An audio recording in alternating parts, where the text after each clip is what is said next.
ಈಗಾಗಲೇ ಕರ್ನಾಟಕ ರಾಜ್ಯದ ಶಿಕ್ಷಣ ಸಂಸ್ಥೆಗಳಲ್ಲಿ ಎರಡು ರೀತಿ ಇವೆ. ಒಂದು ಬಜೆಟ್ ಶಿಕ್ಷಣ ಸಂಸ್ಥೆಗಳು, ಇನ್ನೊಂದು ಶ್ರೀಮಂತ ಶಿಕ್ಷಣ ಸಂಸ್ಥೆಗಳು.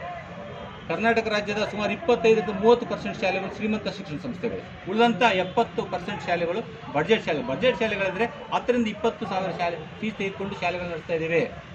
ಶ್ರೀಮಂತ ಶಾಲೆಗಳನ್ನು ಗಮನದಲ್ಲಿಟ್ಟುಕೊಂಡು ಅವರು ಶೌಚಾಲಯ ಶುಲ್ಕ ತೆಗೆದುಕೊಂಡ್ರು, ಅವರು ಗ್ರಂಥಾಲಯ ಶುಲ್ಕ ತೆಗೆದುಕೊಂಡ್ರು, ಅವರು ಬಸ್ಸುಗಳ ಶುಲ್ಕ ತೆಗೆದುಕೊಂಡ್ರು, ಅವರು ಆ ಶುಲ್ಕ ಈ ಶುಲ್ಕ ತೆಗೆದುಕೊಂಡ್ರು ಅಂತೇಳಿ ಅವರಿಗೆ ಏನು ಕ್ರಮ ತೆಗೆದುಕೊಳ್ಳೋಕೆ ಎಲ್ಲ ಕ್ರಮಗಳನ್ನು ಬಜೆಟ್ ಶಾಲೆಗಳ ಮೇಲೆ ನೀವು ಹಾಕ್ತಾ ಇದ್ದೀರಿ.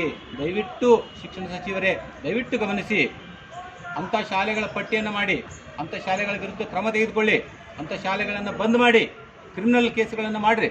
ಆದರೆ ಆ ಒಂದು ಶಾಲೆಗಳನ್ನ ಗಮನದಲ್ಲಿಟ್ಟುಕೊಂಡು ಗ್ರಾಮೀಣ ಭಾಗದ ಏನು ಶಾಲೆಗಳು ಓಪನ್ ಮಾಡಿದ್ದೇವೆ, ನಗರ ಭಾಗದಲ್ಲಿ ಏನು ಬಡ ಶಾಲೆಗಳಿವೆ, ಬಡ ವಿದ್ಯಾರ್ಥಿಗಳ ಶಿಕ್ಷಣ ಭಾಳ ಕನಿಷ್ಠ ಶುಲ್ಕ ತೆಗೆದುಕೊಂಡು ಮಾಡ್ತಾ ಇದ್ದೇವೆ, ಅಂಥ ಶಾಲೆಗಳ ಮೇಲೆ ತಾವು ಗದಾಪ್ರಹಾರ ಮಾಡಬೇಡ್ರಿ.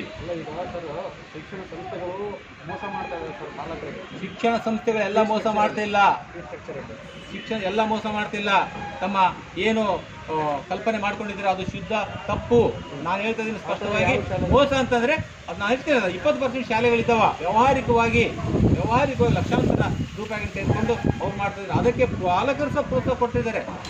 ಯಾರು ಮನೆಯಲ್ಲಿದ್ದವರು ಕರ್ಕೊಂಡು ಬಂದು ಶಾಲೆಗಳನ್ನು ನಡೆಸ್ತಿಲ್ಲ, ಲಕ್ಷಾಂತರ ರೂಪಾಯಿ, 2,000 ರೂಪಾಯಿ ಶುಲ್ಕ, 2 ಲಕ್ಷ ರೂಪಾಯಿ ಶುಲ್ಕ ಇದೆ ಅಂದರೆ ಅಲ್ಲಿಗೆ ಯಾರು ಹೋಗ್ತಾ ಇದ್ದಾರೆ? ಕೊಡೋರೇ ಹೋಗ್ತಿದ್ದಾರೆ. ಅಂಥವ್ರ ವಿರುದ್ಧ ಕ್ರಮ ತೆಗೆದುಕೊಳ್ಳಿ.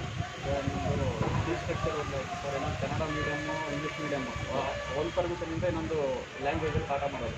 ಕನ್ನಡ ಮೀಡಿಯಮ್ ಅಂತಂದ್ರೆ ಇಂಗ್ಲೀಷ್ ಮೀಡಿಯಮ್ ಪಾಠ ಮಾಡೋದು. ಅದನ್ನು ಕನ್ನಡ ಮಾಧ್ಯಮ ತೆಗೆದುಕೊಂಡು ಇಂಗ್ಲೀಷ್ ಮಾಧ್ಯಮ ಏನು ಪಾಠ ಮಾಡ್ತಕ್ಕಂಥ ವ್ಯವಸ್ಥೆ ಪ್ರಸ್ತುತ ಇಲ್ಲ.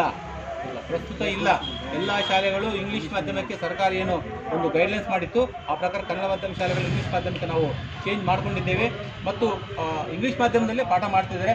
ಅಂಥ ಏನಾದರೂ ಕಂಪ್ಲೇಂಟ್ಸ್ ಇದ್ದರೆ ತಾವು ಪಾಲಕರು ಅಥವಾ ಬೇರೆ ನಾಗರಿಕರು ಶಿಕ್ಷಣ ನಮ್ಮ ಇಲಾಖೆಗೆ ಕಂಪ್ಲೇಂಟ್ ಕೊಟ್ಟು ಅದನ್ನು ಸರಿಪಡಿಸಲಿಕ್ಕೆ ಅವಕಾಶ ಇದೆ. Thank you.